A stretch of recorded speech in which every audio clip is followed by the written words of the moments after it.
Scientia ABC Time. Awesome booklet.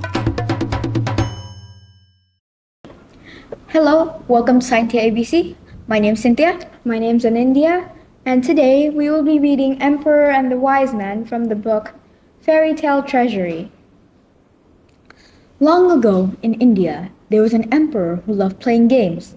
In fact, he spent so much time playing games that he never left his palace.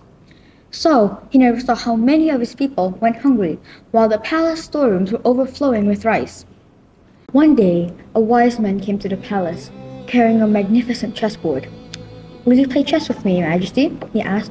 "If you win, I will give you my board and tell everyone how clever you are."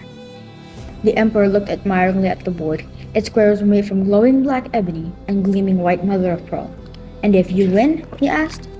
All I want is some rice, enough to cover the board in this way.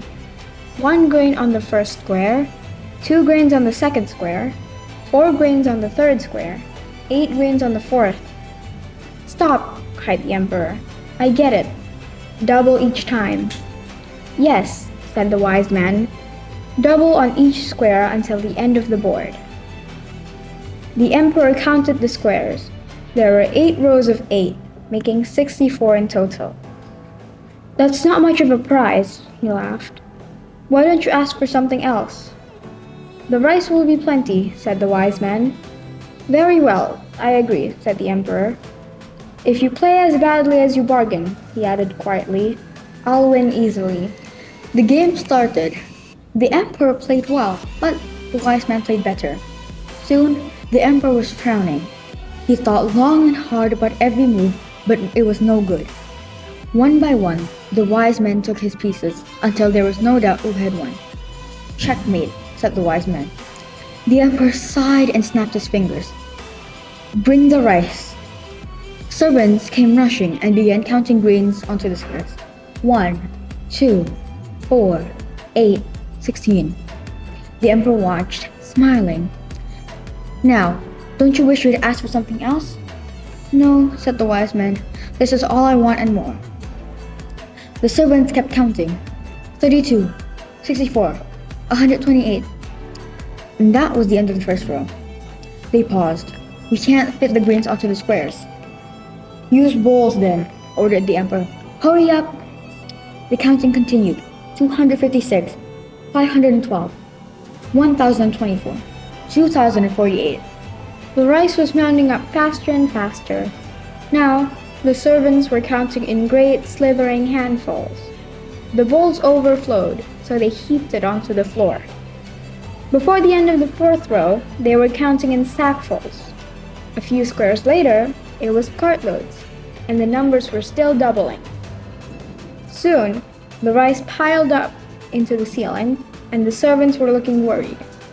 "Majesty," they whispered, "all of our storerooms are empty." "I must pay my debts," snapped the emperor. "How much rice is there in the country?" "About 1,000,000 tons, Your Majesty." But halfway along the sixth row, it was all promised to the wise men, and they were far from the end of the board. The emperor shook his head slowly. "I have made a mistake," he said gruffly. "This is a debt I cannot pay." "I know," said the wise man gently. "All the rice in the world will not be enough to reach the last square. But I will consider the debt paid if you have shared what you do have, and feed everyone who comes into the palace hungry." The emperor nodded. "I will," he said, "and I would like you to be my first guest." So, that evening, the wise men brought all of the hungry people to the palace. The emperor hung his head to see how many there were.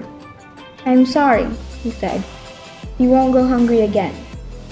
And he invited them inside for a delicious feast of spicy curries and tangy pickles, with bowl after bowl of hot, buttery rice. The end. Thank you for listening. See you next time. Bye!